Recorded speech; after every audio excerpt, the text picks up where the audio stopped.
नमस्कार विद्यार्थी मित्रांनो, ज्ञान आहे स्पर्धा परीक्षा केंद्र पुणेमध्ये आपलं सहर्ष स्वागत. मित्रांनो, आज आपण भाग 6 जो आपला चालू घडामोडीचा आहे तो आपण बघत आहोत. मित्रांनो, या भागामध्ये आपण महत्वाचे जे काही चालू घडामोडीविषयी महत्वाचे प्रश्न आहेत, जे की असे प्रश्न येणाऱ्या परीक्षेला याच्यावर प्रश्न विचारण्याची शक्यता अधिक असते, असे प्रश्न आपण बघत आहोत.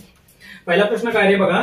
युनोच्या अलीकडील एक युनोने अहवाल प्रसिद्ध केला आणि या अहवालानुसार पाण्याच्या कमतरतेसाठी काय म्हटलंय, कोणत्या प्रदेशाला जगातील सर्वात वाईट प्रदेश म्हणून स्थान देण्यात आलंय. युनोचे एक अहवाल आता पाण्याच्या संबंधी, आणि या अहवालामध्ये काय म्हटलेलं आहे की पाण्याच्या संदर्भामध्ये कमतरतेसाठी जगातील असा कोणता प्रदेश आहे की त्याला खूप काय म्हटले, सर्वात वाईट प्रदेश म्हणून त्याचा उल्लेख केलेला आहे. कोणता प्रदेश आहे असा?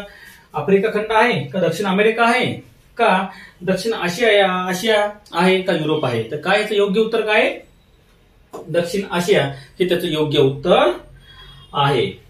नुकतेच युनोने बघा त्याचं स्पष्टीकरण काय. नुकतेच युनोने एक अहवाल प्रसिद्ध केला आणि या अहवालामध्ये युनो असं म्हटलंय की जगातील सर्वात म्हणजे जागतिक स्तरावर इतर कोणत्याही प्रदेशाच्या तुलनेत सर्वात जास्त दक्षिण आशियामध्ये काय बदलत्या हवामान बदलामुळे म्हणजे बदलत्या वातावरणामुळे किंवा हवामान बदलामुळे मोठ्या प्रमाणात किंवा मोठ्या संख्येने मुलांना पाणी टंचाईसाठी त्रास सहन करावा लागत आहे, असं या अहवालामध्ये म्हटलं. कोणत्या? दक्षिण आशियामध्ये. लक्षात असू द्या. मित्रांनो, आणखी सांगायची गोष्ट म्हणजे बघा, आपली चालू घडामोडीचा कोर्स आहे फक्त 149 रुपयाला.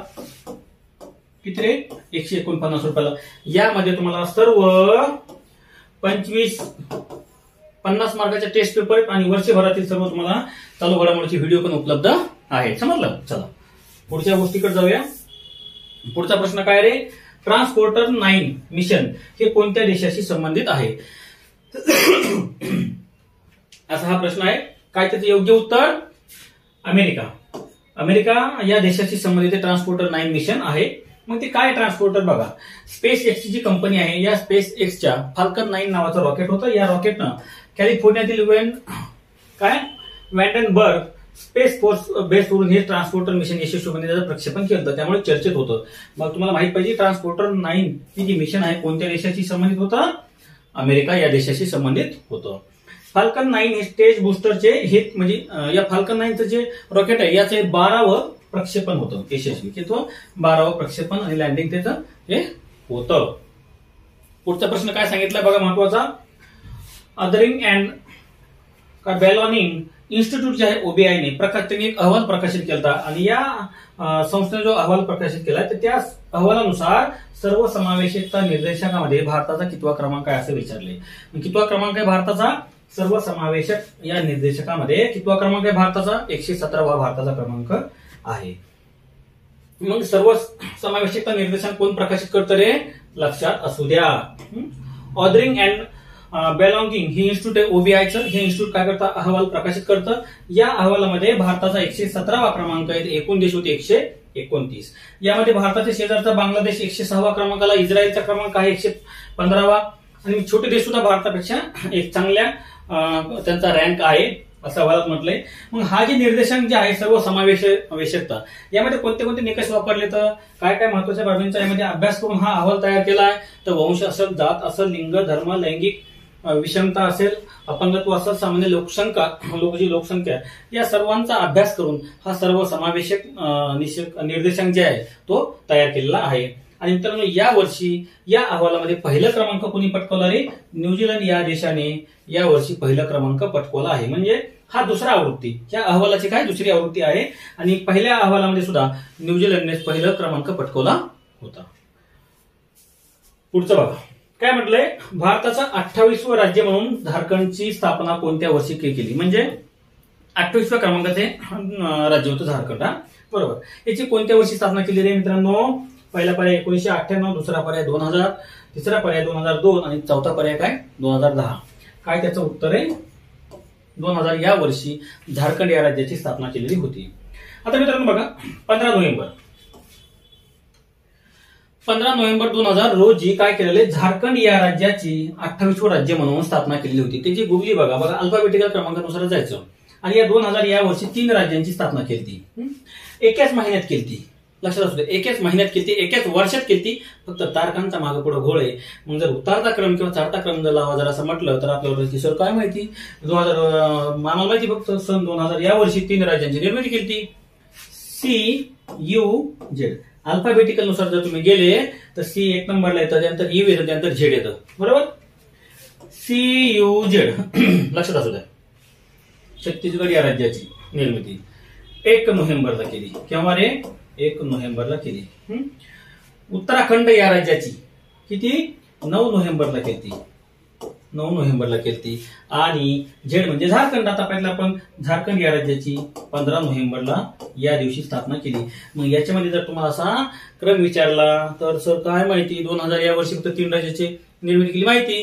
मग या 3 मध्ये त्यांनी जर चढता उतरता किंवा सर्वप्रथम कोणत्या राज्याची निर्मिती केली आयोग काही सुद्धा प्रश्न विचारू शकतो. आणि तुम्ही जिथं विचार करत नाहीत, मी प्रत्येक वेळा सांगत असतो, तुमचा जिथं विचार संपतो त्या ठिकाणी आयोगाचा विचार सुरू होत असतो. तेव्हा प्रत्येक प्रश्न तुम्हाला बारकाईने अभ्यास करणं गरजेचं असतं. तर हा अल्फा म्हणजे गुगली CUZ, अगोदर C असतं, नंतर U असतं, नंतर Z असतं. चला आता मध्ये चर्चेमध्ये होता बातमीमध्ये माउंट एटाना हा कोणत्या देशात आहे? कोणत्या देशात नाही मित्रांनो? हा इटली या देशातला आहे. त्याचं स्पष्टीकरण काय बघा. हा जगातील एक सर्वात सक्रिय ज्वालामुखी. काय? जगातील हा सर्वात सक्रिय ज्वालामुखी आणि तो कोणत्या? इटली या देशामध्ये आहे. आणि काय झालं नुकतंच तो मागील वर्षी म्हणजे 2022-23 या वर्षी तो उद्रेक त्याच्यामध्ये झाला, त्यामुळे तो चर्चेत होता. बरोबर. कारण की तुम्ही विचारू शकतात माउंट एटन हा कोणत्या देशातील सक्रिय ज्वालामुखी आहे? तो इटली या देशातील सक्रिय ज्वालामुखी होता. समजला. चला पुढच्या प्रश्नाकडे जाऊया. काय पुढचा प्रश्न काय म्हणतो बघा. पुरुष world athletic of the year या पुरस्कारासाठी कोणत्या भारतीयाची निवड करण्यात आलेली आहे? काय त्याचं योग्य उत्तर? पहिला पर्याय काय सांगा लवकर प्रतिशनी. पहिला पर्याय जे आहे तो विराट कोहली. दुसरा काय मित्रांनो? दुसरा पर्याय काय रे? नीरज चोप्रा. तिसरा पर्याय काय? सात्विक रेड्डी. आणि चौथा पर्याय काय मित्रांनो? R प्रज्ञानंद. या चारही पर्यायापैकी योग्य पर्याय कोणता रे बाबा? नो लवकर सांगा. काय योग्य पर्याय? नीरज चोप्रा त्याचं योग्य उत्तर आहे. बरं बघा आता हा ऑलिम्पिक आणि जागतिक चॅम्पियन भालाफेकपटू जे नीरज चोप्रा आहे, नीरज चोप्राला पुरुषांच्या world athletic of the year या पुरस्कारानं निवडण्यात म्हणजे गौरवण्यात आलं किंवा त्यांना पुरस्कार हा प्रदान करण्यात आलेला आहे. आता हा जी पुरस्कार भेटला या प्रतिष्ठित सन्मानासाठी निवडलेल्या 5 खेळाडूंपैकी तो सुद्धा होता. म्हणजे नीरज चोप्रा सोबत इतर किती 4 खेळाडूंचा सुद्धा समावेश आहे आणि नीरज चोप्रा हा 5 म्हणजे 5 खेळाडूंना हा पुरस्कार देण्यात आलेला आहे.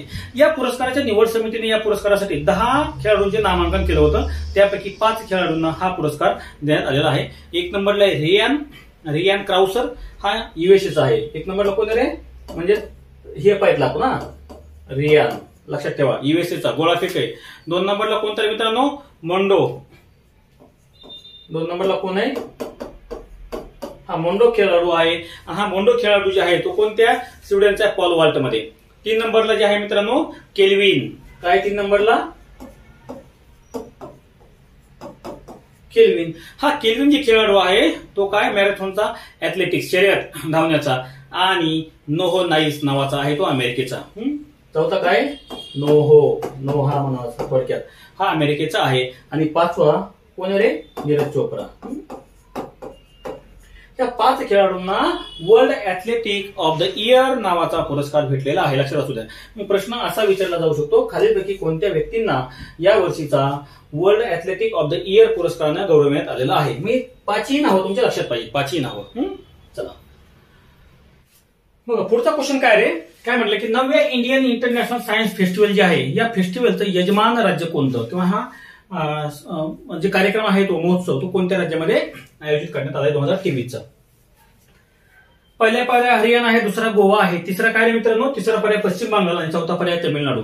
मग याचं योग्य उत्तर काय मित्रांनो? हरियाणा या राज्यामध्ये 2023चा इंडिया इंटरनॅशनल सायन्स फेस्टिवल जे आहे तो आयोजित करण्यात आलेला होता किंवा या राज्यामध्ये हे राज्य त्याचे यजमान आहे.